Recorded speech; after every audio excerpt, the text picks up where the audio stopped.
लागेला। आजकल के मेहरारू सोचतरी सो कि महाराज मीठा मुदई घर भर लागेला।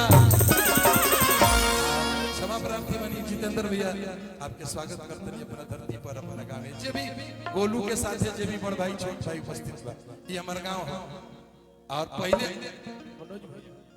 सीनियरिटी के चलते अच्छा है सब मनोज भैया जीतू भैया मंटू भैया बालू कि गोलू आओ तो आओ कुछ लेट भी हो सकता है कैसे ज्यादा कार्यक्रम रहता है तो सुबह अगर वो तब तक लोगन करवा फुसिला होले तो हम फुसिला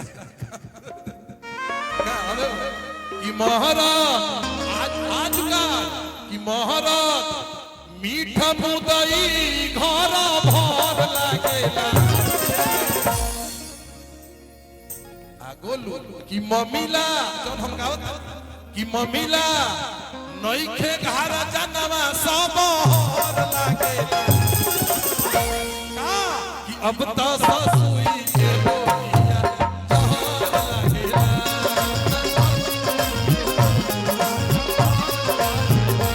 अब त ससुई के बोलिया जहर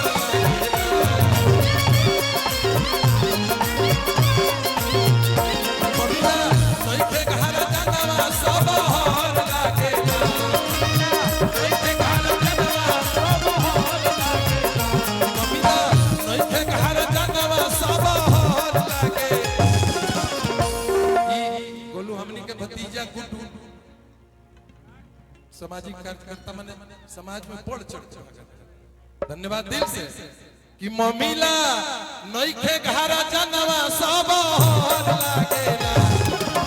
ई घर घर के कहानी हो का कि अब त ससुई के बोली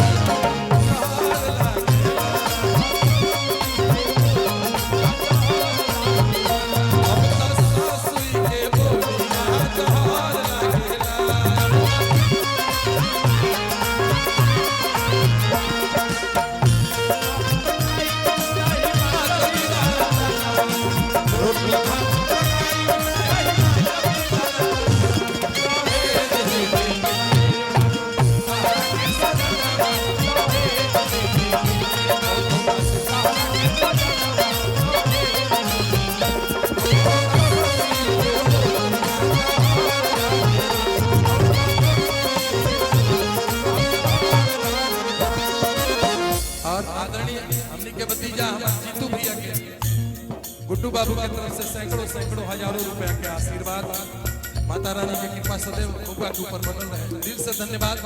और कहे के बाद जितेंद्र आपन आपन सभे करेला।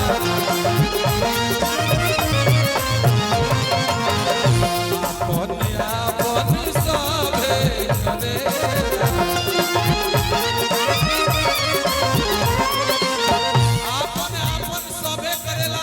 भोजपुरी में एगो कहावत गावे नहीं जा हमनी के कहे नहीं जा ओकर के गाय के हम उदाहरण स्वरूप प्रस्तुत कर चाहता कि आपन आपन सभे करेला।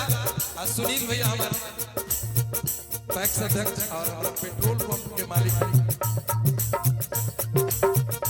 एक दिन हमारा प्रेम से खिसियाई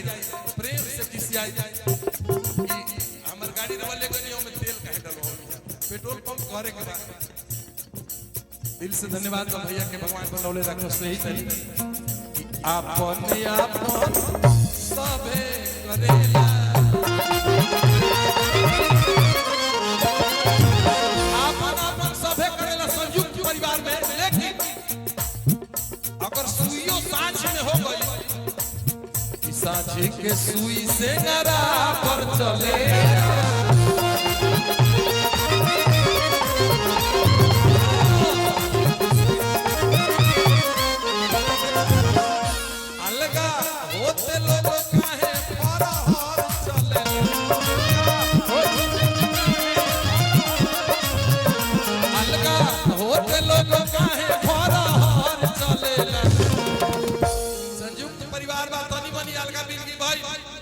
बस बिहाने भइला उनका पैखाना में टाइल्स लग गई और उनका डबल सिलेंडर गैस के चूल्हा खलसा अलगा होते कि अलगा होते लोग काहे फरार चलेला। अब तो सासुई के बोलिया जहर लागेला अब तो सासुई के बोलिया जहर लागेला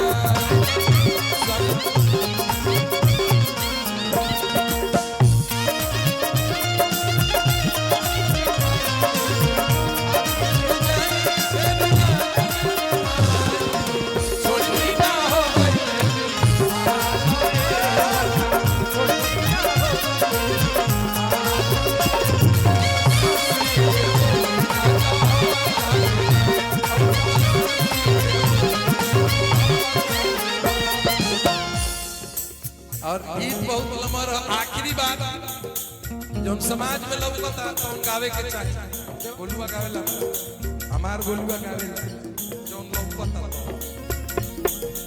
दिल से ही जो नौका गीत गौले बड़ा ये सनम ये खानदानी सुनू बे कहबे ये ना आखिर में कोई दिया जाए अनका से नीमन बाकी अपने में मोटबा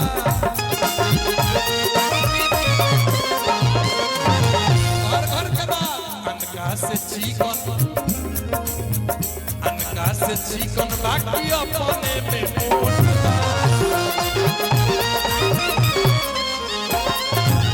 हम मौकी सोचतारी सो कि फिकिर का बात जब बगली में